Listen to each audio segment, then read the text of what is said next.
Kommt näher bitte. Habe eine gute Nachricht. Ein neues Leben in neues Land in Brasilien, in Amerika, wartet euch.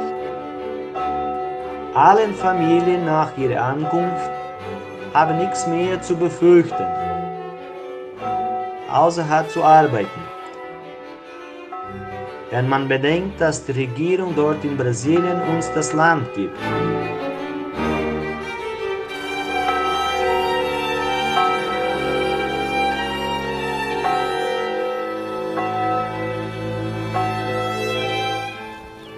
Exige-se, porém, que cada família custeie a sua viagem. E os adultos, já a partir dos 12 anos, ajudem com 100 a 200 florins renanos para a passagem e manutenção. E as crianças? Crianças com menos de 12 anos não pagarão, assim como os oficiais de ofício, sapateiros, pedreiros, costureira, enfim, todos que têm uma profissão não pagarão, porque terão muito serviço na América. E quando iremos? O navio partirá em junho, julho, agosto e setembro. Serão muitos os navios. E o que poderemos levar? O que deixaremos para trás? Bom, cada família poderá levar até 4 cestos de roupas. Roupas brancas, no máximo 60 quilos por pessoa. Também poderão ser levados algumas camas, só não muitas para não sobrecarregar o navio. E cada pertence deverá ser autenticado. E como seremos tratados na América? O que seremos lá? Todos receberão um documento de admissão com selo imperial. Garantia que serão cidadãos livres. E chegando lá, toda a família deverá se agrupar do estado de origem, identificando a quantidade de familiares, a idade e estado civil. Vão agora, pensem na vida na América. Como pode ser bom para vocês e para os seus familiares. Depois me procurem. Vão em paz.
Essa comunidade tem um início muito interessante porque há uma leva de imigrantes vindos diretamente da Alemanha nesse período e alguns que já estavam estabelecidos mais abaixo do morro naqueles primeiros anos da imigração, em comunidades ainda mais antigas, como o Valahai, por exemplo, ou como o povoado ali de São Miguel dos Dois Irmãos. A comunidade de Morro dos Bugres, que em alemão se chamava Bucherberg ou Bucherberg, se inicia com imigrantes provenientes de Buch, na região do Hunsrück, uma pequena localidade. Famílias como Müsnich, Dapper, Weber, mesmo os Braun também vieram nesse início. Aquela capela atendia ali uma região, atendia o próprio Jammertal, que muito tempo depois passa a ter um atendimento direto, com capela, igreja e tudo mais. Eu nasci no Rio Lor. Era uma comunidade onde quase não morava ninguém, né? O meu pai era professor e ele, com toda a sua dificuldade para lecionar, ele lecionava aqui em cima, né? Mas aí então ele tinha que vir todos os dias a burro, né? Porque ele não gostava de andar de cavalo, então era o burro dele que ele tinha. Todos os dias ele vinha para cá. Além de ele ser professor da comunidade, ele era, hoje em dia a gente diz assim, quase que nem o diácono, né? Ele fazia a sua celebração dominical, ele fazia o seu Andacht, né? Que a gente fala em alemão, né? E o povo era muito participativo. Eu fui me criando junto com os meus pais, chegou a época de ir para a escola, eu tive que ir com meu pai, né? Porque ele era o professor, né? Quando eu era pequena, o pai falava português na escola, mas transmitia em alemão, porque a criança não sabia nem pedir água. Então, o que fazer? Aí, então, ele falava em português, e daí ele transmitia isso em alemão, né? A minha infância na escola, nós éramos muito unidos, colegas, todos uns com os outros. Repartíamos o que nós tínhamos de merenda e como isso era bonito. Todos eram unidos, todos eram alegres e a gente fazia amizade com todas as pessoas. Depois com as famílias a mesma coisa. Sabe que os nossos pais, eles logo nos ensinaram a trabalhar assim um pouquinho, ajudar a fazer os serviços mais leves assim, né? E cada um de nós cada filho tinha o seu setorzinho para trabalhar. Eu comecei a lecionar no ano de 1962. Eu trabalhei na mesma escola. Eu comecei aqui na escola José Bonifácio de Andrade. A preocupação maior deles era escola, igreja e cemitério. E depois, então, as picadas que eles tinham que abrir, as rocinhas para poder plantar alguma coisinha. Ao longo de 200 anos da imigração alemã, foram produzidos muitos resgates históricos sobre a chegada das primeiras famílias e como se deu a formação das primeiras comunidades nessa região. Pessoas que deixaram sua pátria em busca de uma nova terra que os acolhesse. O Herval foi a última colônia de São Leopoldo a ser ocupada, que na época era composto pelo Travessão São José Herval, que era o Vorthewald, e o Hinterthewald, que hoje é Herval, ou linha Herval nos mapas. E os primeiros imigrantes chegaram em 1853, em março de 1853. Este primeiro grupo, a maioria veio da Turíngia. Apenas em 1853 foi liberado por Hillebrand, quando veio esse grupo de 11 famílias, composto por 55 pessoas, para virem em grupo, porque aqui ainda havia índios. E 10 dias depois já nasceu o primeiro bebê aqui, da família Seidel. Então imaginem essa mãe grávida, jovem, subindo de São Leopoldo com uma barriga de 9 meses. Às vezes na carroça, às vezes caminhando. E 9 dias depois, 10 dias depois, as vizinhas, amigas, parentes fazendo o parto dela, né? Porque era no meio do mato. E logo em seguida, então, como antes eles já tinham interesse de famílias de 2 irmãos, do Valahai, de outros lugares, já tinham comprado terrenos, mas o Hillebrand não tinha permitido virem para cá. Então foi liberado e veio todo mundo logo em seguida e começaram a ocupar. Em poucos anos estava ocupado o Herval. Tanto que em 1862, 9 anos depois, já foi construída a capela do Herval Antes, em 58, já foi fundada a comunidade luterana, lá em cima na entrada da cidade, onde ainda tem o cemitério antigo. Subindo com todo esse grupo de 55 pessoas, chegaram até ali na entrada do Valahai, a subida do Morro Reuter. A partir dali era mata virgem. Imagina, do Wolf até São José del Val. Eles acamparam mais ou menos próximo de onde é hoje a oficina, onde é bem próximo da curva da... Aqui eu estou me arrepiando. Bem próximo da curva da divisa. Ali, mais ou menos, eles acamparam. Até ali veio junto um agrimensor que tinha medido os terrenos. E daí ele disse, ó, aqui é o Marco Zero, é na frente da oficina, é o Marco Zero. E ali que se criou a estrada para cá, para o Herval. Desce para Vila Seger e vai costeando o rio até a cascata e sobe a cascata e sai aqui na Igreja Luterana, a estrada antiga, que valeu até 1907. A estrada que nós conhecemos hoje, aqui da Boa Vista até São José del Val, foi construída pelos próprios agricultores em 1907. Então, durante 54 anos, a estrada era lá em cima, onde passa acima da Vila Ferraria, tem algumas casas ainda lá, a rua ainda existe, onde é a metalúrgica Weber, ali passava a estrada antigamente e saía na esquina da Igreja Luterana. Daí ali continuava até Marcondes. Nos anos 70 floresceram as comunidades, especialmente o Thewald, o Pugaperich e São José del Val, que é o Bucherberg, porque os nativos bastante do Bucherberg e do Valahai são da cidade de Buch, da qual a gente tem aquele monumento na entrada da cidade, que a gente tem uma parceria, né, com eles lá. Porque muitos, inclusive os 2 primeiros ou 3 primeiros professores do Valahai são de Buch e do Bucherberg são de cidades vizinhas. A família Fira de uma cidade vizinha de Buch.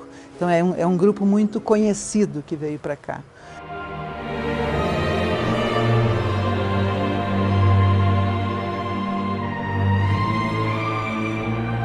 Batizados, casamentos e muitas missas e celebrações que fizeram parte da vida de muitas famílias.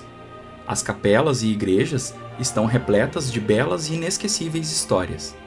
Normalmente, naquele século XIX, as noivas estavam de preto.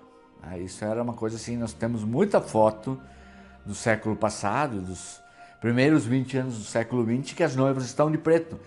É que o preto era chique, vamos combinar, né? Era uma coisa bem chique. Mas, acima de tudo, o vestido preto ele tinha essas múltiplas funções, assim. Além de ser elegante, ele era muito usado no luto. O luto era quase que permanente. Era muito difícil uma mulher, ao longo da vida, ficar mais de um ano sem estar de luto. Ela vinha de uma família numerosa, tinha vários irmãos. Além desses irmãos, ia ter cunhados depois. Aí, duplica, né? Se tu tinha 10 irmãos, tu vai ter 20, porque tem os cunhados também. Poderia falecer ou teu irmão ou teu cunhado, tá? Aí temos os filhos, os sobrinhos. Isso davam mais de 100 pessoas no final. Os pais, os sogros. Aí nascia alguma criança, já falecia, né? E aí o luto era quase que permanente, né? Aí normalmente já ia com aquele vestido mesmo, era o melhor que ela tinha, né? Colocava uma grinalda e ali esse era o vestido de casamento, né? E depois, ali por volta de 1930, que aí a moda passa a se acentuar em torno do branco, né? Além da agricultura, os primeiros habitantes trouxeram consigo suas experiências em ofícios exercidos em sua terra natal, como marceneiros, ferreiros, sapateiros, celeiros e açougueiros. Esta região da Fazenda Padre Eterno, uma parte dela era realmente uma fazenda, como diz o nome, uma área de terras que na sua baixada pertencia à família Leão, no que hoje é boa parte de Sapiranga. Depois nós temos o Johann Peter Schmidt e o Johannes Kremer, 2 imigrantes, um deles viveu mais tempo, que foi o Kremer, eles compram essas áreas e fazem um loteamento. Então nós temos o Padre Eterno dividido em uma área geográfica, em 3 regiões, e também uma ocupação, uma colonização que vem, em parte, aqui do Hamburger Berg, aqui de Hamburgo Velho. Após a Revolução Farroupilha, fim da Revolução em 1845, iniciam as ocupações dessa expansão da colônia de São Leopoldo, ou na área leste para o que é Sapiranga e a parte de cima das fazendas, Padre Eterno Iltkes, e também para a parte de cima na região norte, quando a gente fala acima do Valahai, uma parte ali acima do Herval e da Picada Café, e a partir de 1858, Nova Petrópolis. E a partir então de 1912, nós fomos elevados ao 8º distrito de São Leopoldo, passando então a toda essa região passou a se chamar Padre Eterno.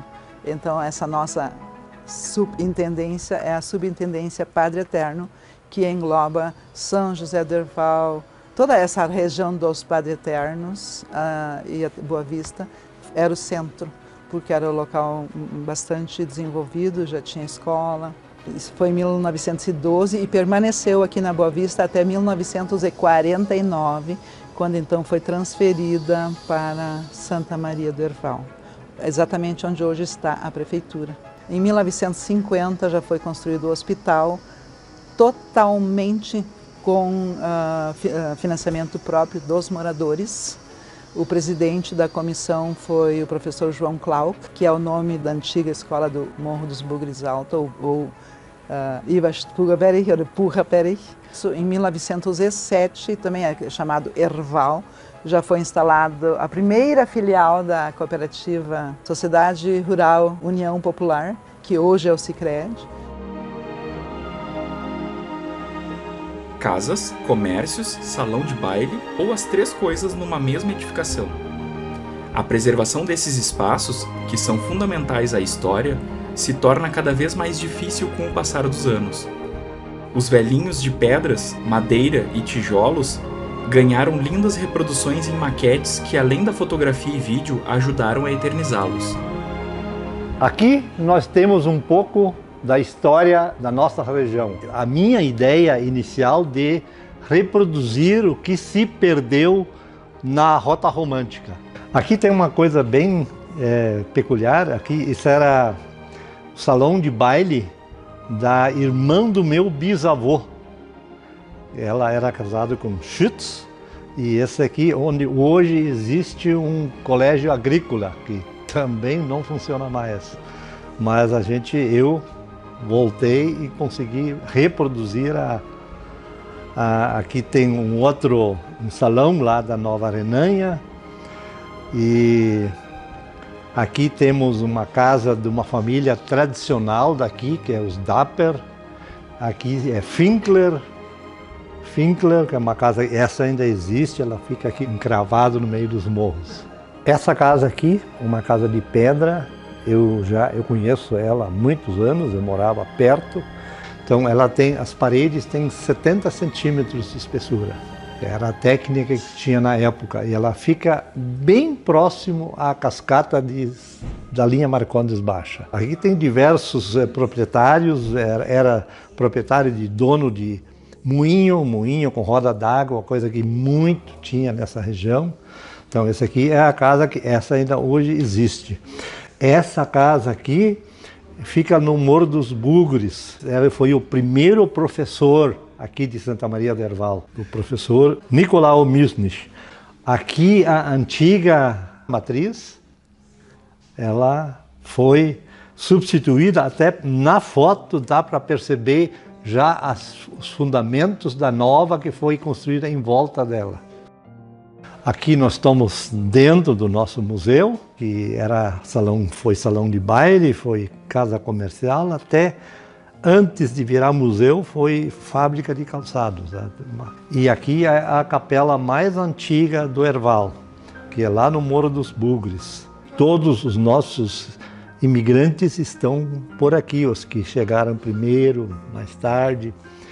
Então aqui eu fiz um levantamento de diversas localidades de lápides diferentes. A gente nota assim que num cemitério tem um determinado modelo, que a predominância é um modelo só. Então era provavelmente um escultor que fazia esse trabalho e ele ficava dentro de um padrão. E isso muda de localidade para localidade. As escolas eram sempre confessionais, né? Eram fundadas pelas próprias comunidades, ou católicas ou luteranas. Os corais, as escolas, isso tudo é muito importante para a cultura do povo germânico aqui. Depois foram se criando, a partir de 1931, as comunidades. O cônego Afonso Scherer, irmão do bispo Dom Vicente Scherer, que criou as nossas comunidades, né? E a partir disso começaram a ser construídas as capelas e escolas em cada comunidade. A partir de um temporal que aconteceu na virada de 1900, que levou uma parte do telhado e a torre, uma parte da torre e o sino da igreja, então eles acharam que a igreja deveria ser reconstruída lá. E como foi? Então em 1911 foi inaugurada a igreja lá embaixo, mas a escolinha pequenininha já existia anteriormente lá. Antigamente chamada Véu de Noiva, a imponente cascata foi visitada pelo engenheiro austríaco Ignácio Planck, acompanhado de sua esposa Luise, por volta de 1930. Em uma entrevista de Luise Planck, aos 80 anos, ela disse que ninguém podia saber do interesse na área para que os preços das terras não aumentassem. O objetivo da usina era salvar a indústria de Novo Hamburgo, e para isso, o projeto era construir a maior hidrelétrica do Rio Grande do Sul. Para se ter noção das dificuldades da época, toda a areia usada na construção da barragem foi trazida de trem de Porto Alegre até Sapiranga, e então seguia em lombo de burros até chegar em meio a caminhos nada fáceis ao Herval. A tubulação, as máquinas e o transformador foram importados da Alemanha. A construção exigiu muito esforço e mão de obra, formada em sua maioria por colonos e moradores da região, que abraçaram o projeto mesmo tendo suas vidas em risco, trabalhando em penhascos e manuseando explosivos. Com a conclusão da obra da Energia Elétrica Hamburguesa Limitada, foi possível gerar eletricidade suficiente para atender até 4.000 famílias. Em 1941, Novo Hamburgo teve suas residências mais iluminadas e com energia de mais qualidade. Mas e Santa Maria do Herval? Aqui na nossa comunidade, a luz elétrica veio em 1978. Carne, quando eles carneavam, né? Daí eles colocavam isso em barris e salgavam bastante, né? E deixavam bem fechado e colocavam no lugar fresco, né? Era a geladeira deles, né? E eu sei que naquela época, que nem tinha também os bailes, tinha as festas, sabe o que eles faziam? O meu pai tinha um poço lá, de onde ele tem ainda esse poço lá. Daí ele pegava umas 2, 3 engradadas de cerveja e botava lá dentro daquele poço, né? E a água era bem fresquinha. Aí então serviam isso para tomar, isso era a geladeira deles. Mas não tinha assim como guardar as coisas para que permanecesse sempre fresquinha, né? Era difícil, mas era bonito. Era tudo simples. O pessoal se virava assim, desse jeito, e eram saudáveis. A eletrificação de Santa Maria do Herval só ocorreu cerca de 40 anos após essa grandiosa obra. A usina Herval foi encampada pelo Estado, passando a integrar o sistema Salto da antiga Companhia Estadual de Energia Elétrica, CE. Na década de 70, foram instalados os postes e transformadores para que, enfim, a energia elétrica pudesse chegar aos lares dos hervalenses.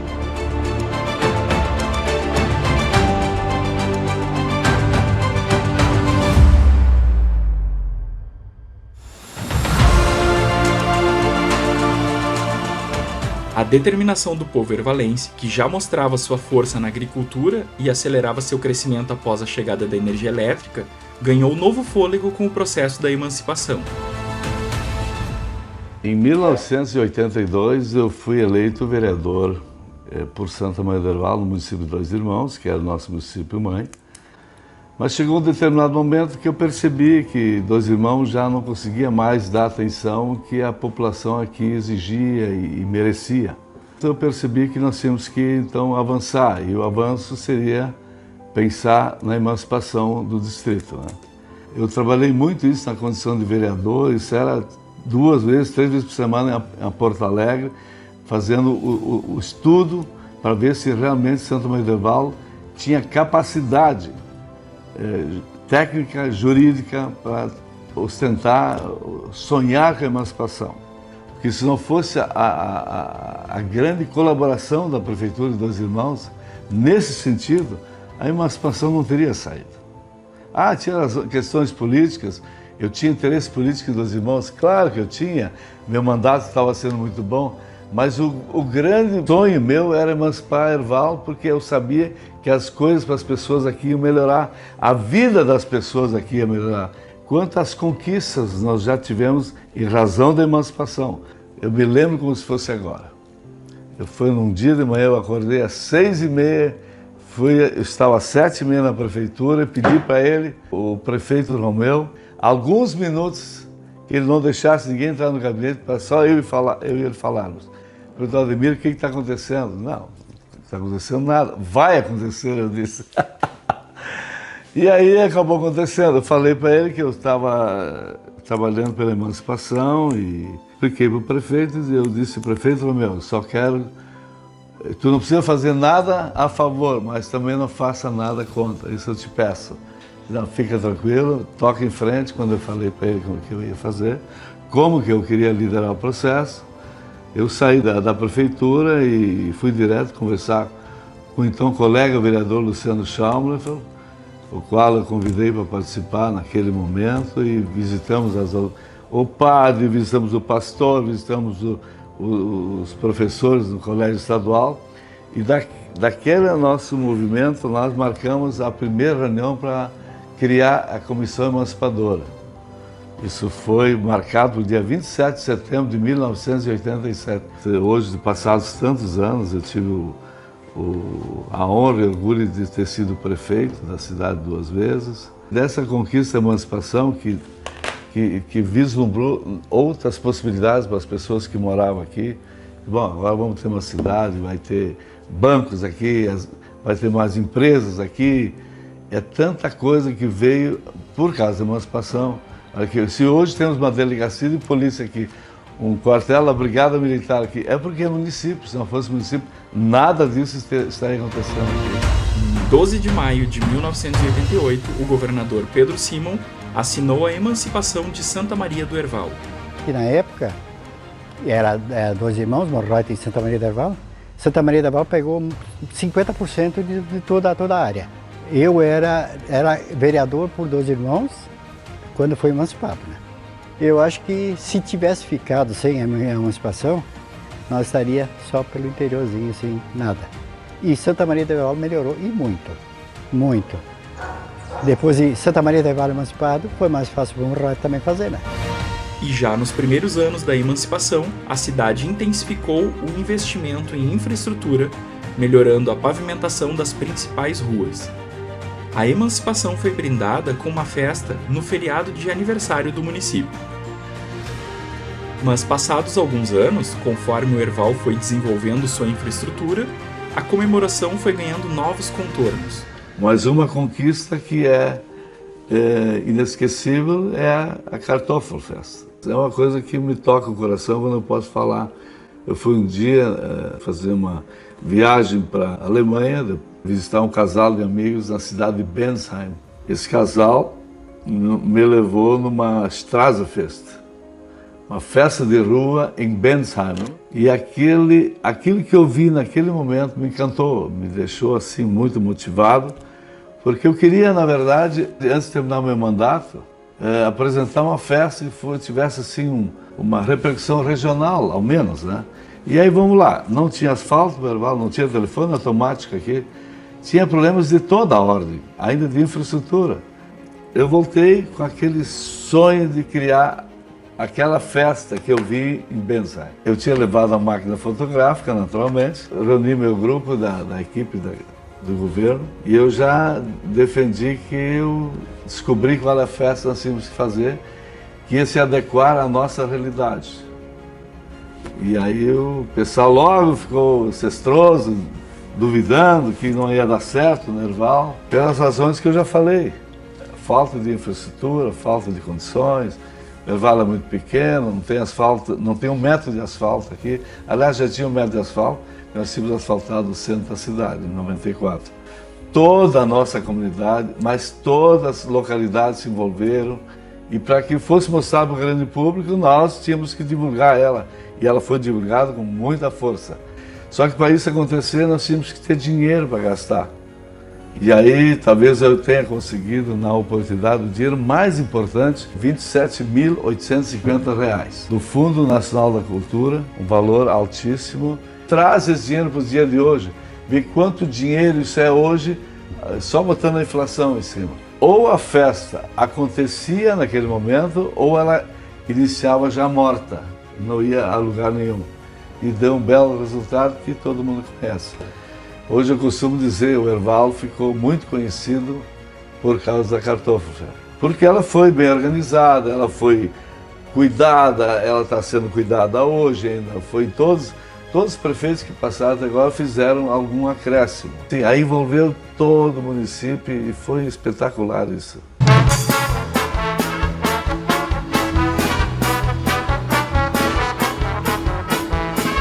Escutei a semana no Facebook da prefeitura, divulgando a festa desse ano.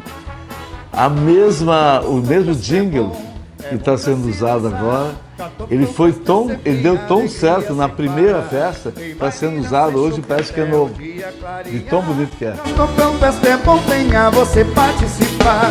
Kartoffelfest é bom pra se dançar. Kartoffelfest é sempre alegria sem parar. Tem baile, dança e chope até o dia clarear. Kartoffelfest é bom, venha você participar. A Kartoffelfest, desde sua criação, sempre foi o evento mais aguardado pela comunidade.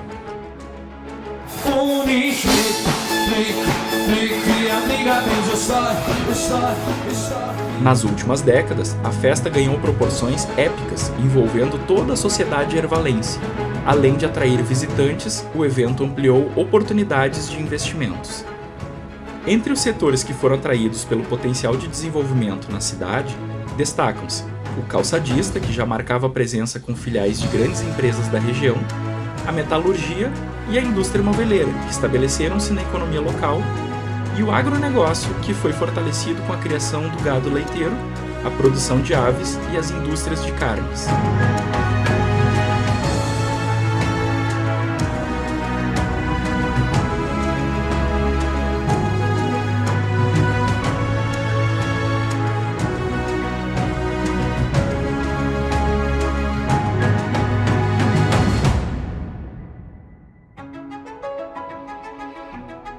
Mas e a história do Herval com a batata?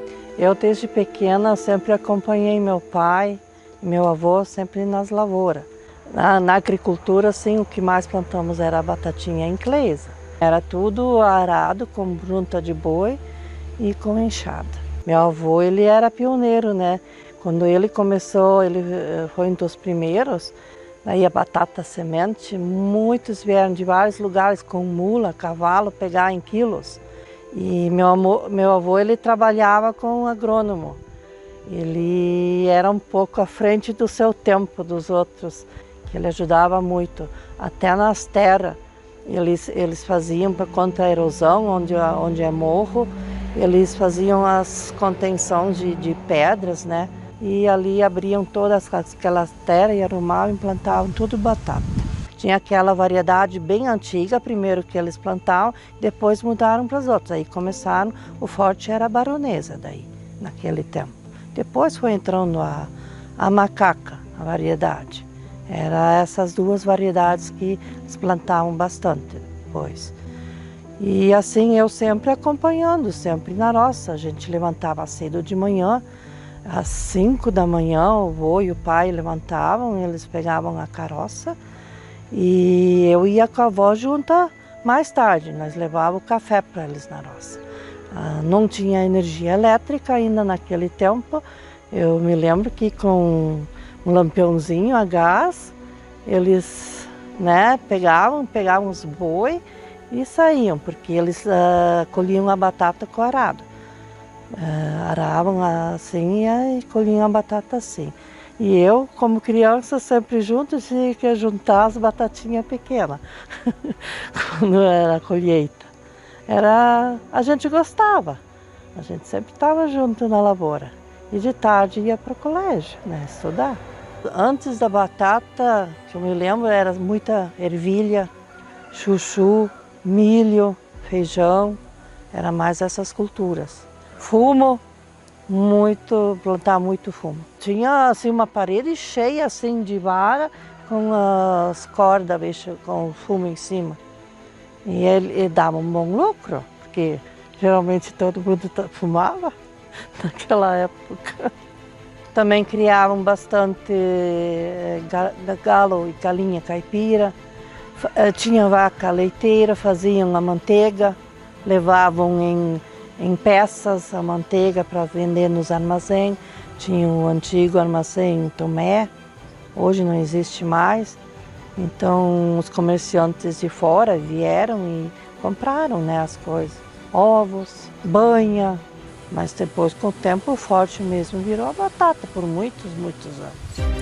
A batata que conhecemos como inglesa é, na verdade, nativa da América do Sul, da Cordilheira dos Andes. Desde o início do século passado, os colonos plantavam e cultivavam pequenas quantidades de batata para consumo familiar. O excedente dessa produção era vendido aos comerciantes locais que faziam o transporte em carretas de tração animal para Sapiranga, Novo Hamburgo e São Leopoldo. A cultura da batata passou por grandes transformações a partir das orientações dos técnicos da Secretaria do Estado e da União Popular.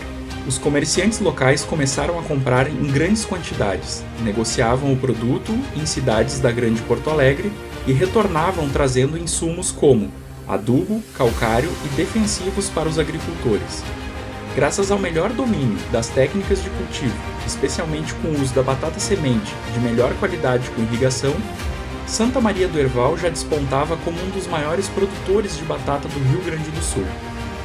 Financiamentos agrícolas para o custeio das lavouras e a compra de máquinas e ferramentas através do Banco do Brasil e das caixas rurais foram essenciais para o aumento da produção. Para melhorar a aparência e a boa qualidade da batata, surgiram as máquinas lavadoras e classificadoras. Atualmente, mesmo com a agricultura diversificada, Santa Maria do Herval ainda tem a batata como seu principal produto. Não dá mais também, hoje em dia, tu não consegue mais tirar o teu sustento da terra com enxada, com arado e junta de boi, não. Mas sim, a gente trabalha com turismo, com a Emater, com a prefeitura, Fiz alguns cursos, o turismo rural, para a gente mostrar para o turista como é a vida do dia a dia de um colono no campo, na colônia. Tem atividades de ajudar a tratar os coelhinhos, as galinhas, debulhar milho, dar pasta para os coelhinhos, sabe? Pegar a cestinha, recolher os ovinhos. E além disso, a gente também tem um café. Então eles podem passar tranquilamente o dia aqui. Os animais aqui vivem livres e soltos, As galinhas, os pintos e as vaquinhas, os animais, o gado vai para a estrebaria quando eu trato e faço ordenha. Daí eles são soltos de novo. Então, com direito até a rádio, música. Além de belas paisagens naturais, Santa Maria do Herval recebe a todos com excelente gastronomia, feiras coloniais, além de um patrimônio histórico bem preservado, fortalecendo o comércio e o turismo. Ao celebrar conquistas e tradições, a música e a dança são fundamentais para unir pessoas e sentimentos à história. A Associação Cultural Teval, assim como o coral da Associação Cultural e Beneficente Herval, são um exemplo da perseverança na luta para manter viva a memória dos antepassados que aqui fincaram suas raízes. Padre José Scholl foi o mais importante músico do Rio Grande do Sul em sua época.